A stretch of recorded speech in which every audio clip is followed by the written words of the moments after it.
You decide you want to lose weight once and for all. This is going to be it. You do the research, you look at the different programs, the different plans, and you settle in on one that you think is going to be your path to success. You decide how much weight you want to lose. You set goals, and then you pick a start date. Sound familiar?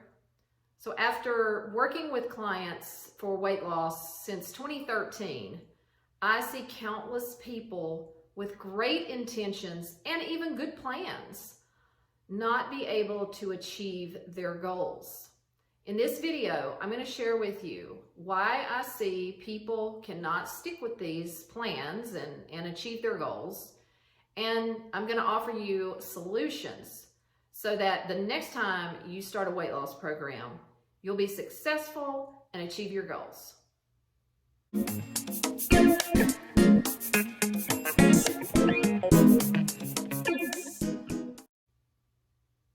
The first reason I see people lose motivation or, sabotage, fall off the wagon, whatever you want to call it, is that their motivation, their initial motivation is coming from the wrong place.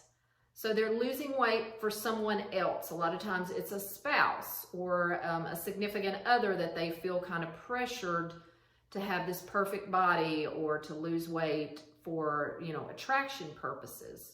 The other thing may be an event. A lot of times this is for a wedding. Maybe it's their wedding or their child's wedding. They have an event that they want to lose weight for. So they lose the weight, here comes the event.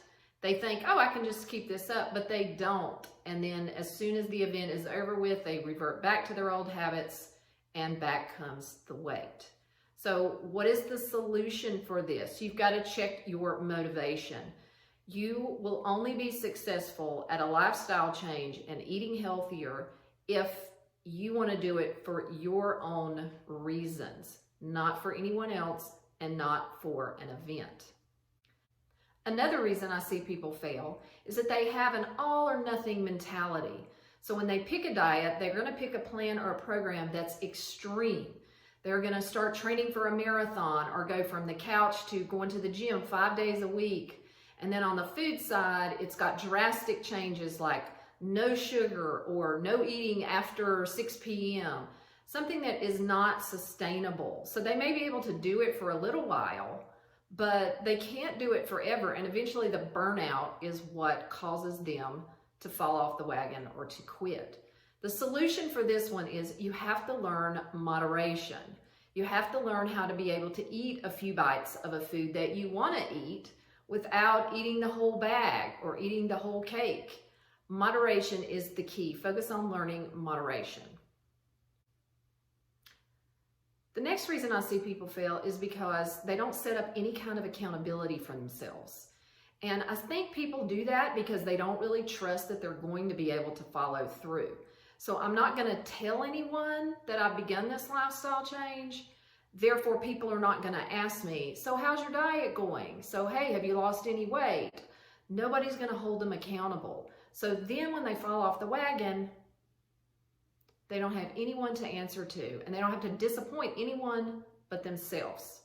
The solution for this one is you got to set up accountability. You either get a buddy, a spouse or significant other, a family member, someone who has the same goals in mind as you.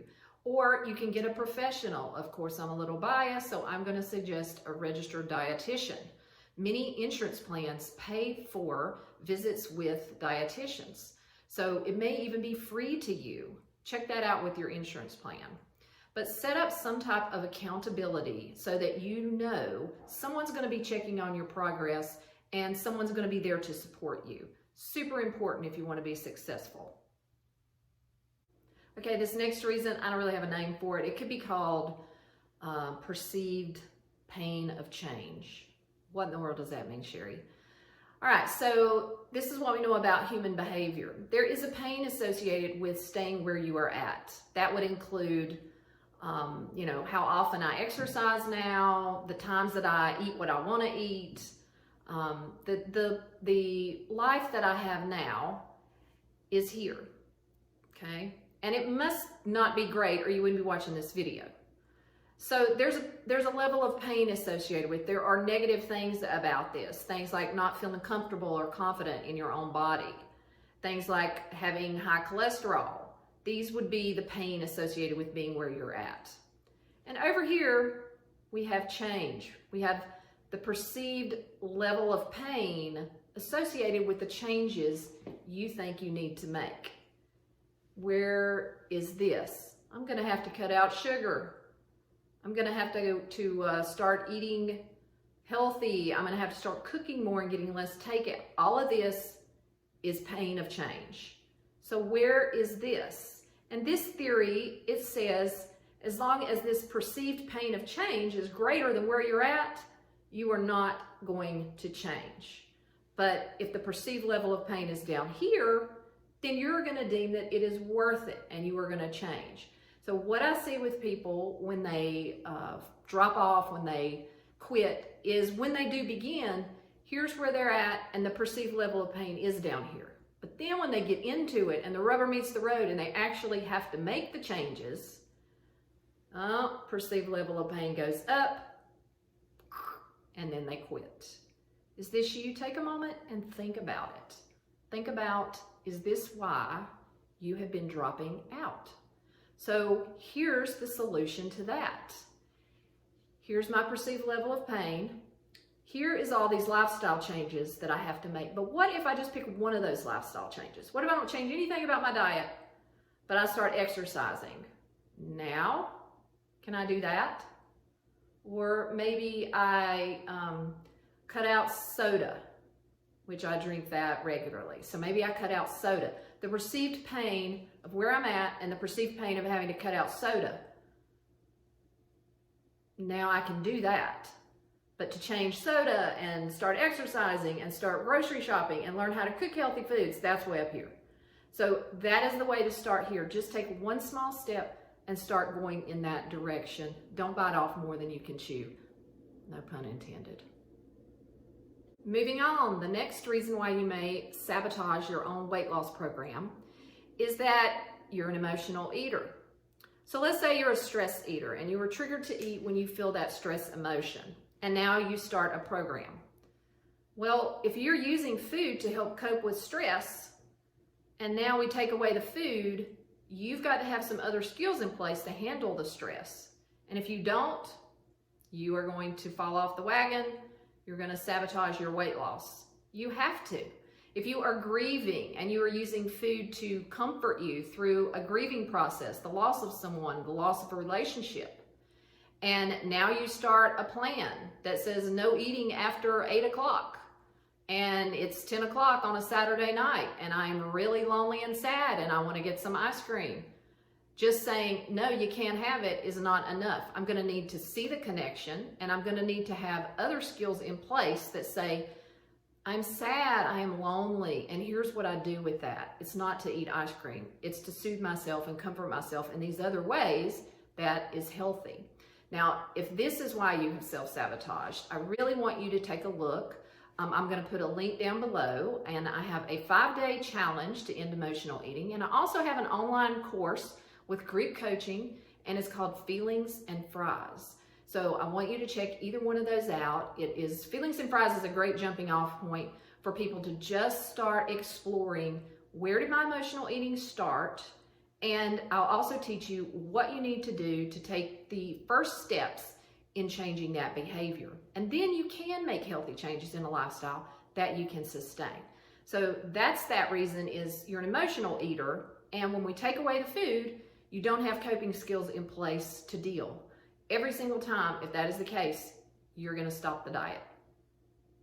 This last reason I'm going to go over, it's a big one. And it's probably something you have never even considered, and you may think that I'm crazy, but I want you to keep listening and listen to my explanation. Sometimes we sabotage our weight loss efforts because getting to that goal weight feels unsafe. Say what?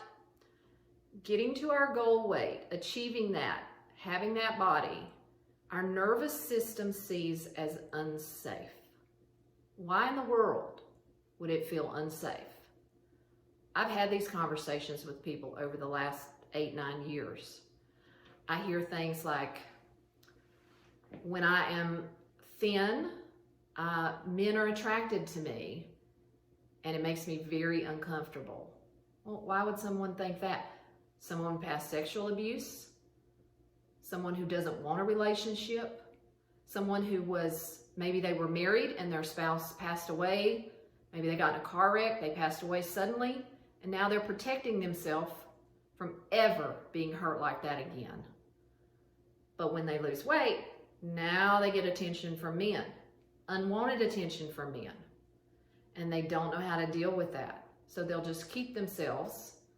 And we all know that men are attracted to bigger women. That's not what I'm saying. I think it's more that your confidence, when you are bigger, some people, their confidence level is such that they don't put themselves out there like that. And so I'm going to keep my environment and make it safe. One thing you need to know, if this is resonating with you, you need to know that our nervous system is wired to keep us safe, physically and emotionally. So one reason you could sabotage your weight loss efforts is because your nervous system does not think it is safe for you to be at that ideal weight. Why would it do that? Well, you need to spend some time with yourself and think about that. Think about, close your eyes, see yourself at that ideal weight. What about that feels unsafe? What about that is unappealing? I see some people say it will cause a lot of conflict.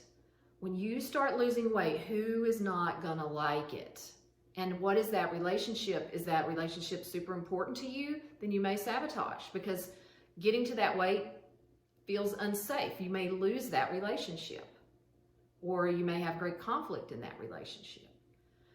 So what I want you to see here is that sabotage, it is so much more than just you didn't have enough willpower. You were lazy. You picked a bad plan. You didn't have, clear goals. It's so much more than that for most people. If this last problem is something that you want to learn more about, there are a lot of resources. It's kind of overwhelming. So what I'm going to do is drop some in the description. One thing I would recommend that you do is read this book or get it on video. It's called How the Body Keeps the Score. And it is by Bessel Van Der Kolk. Gotta say it correctly.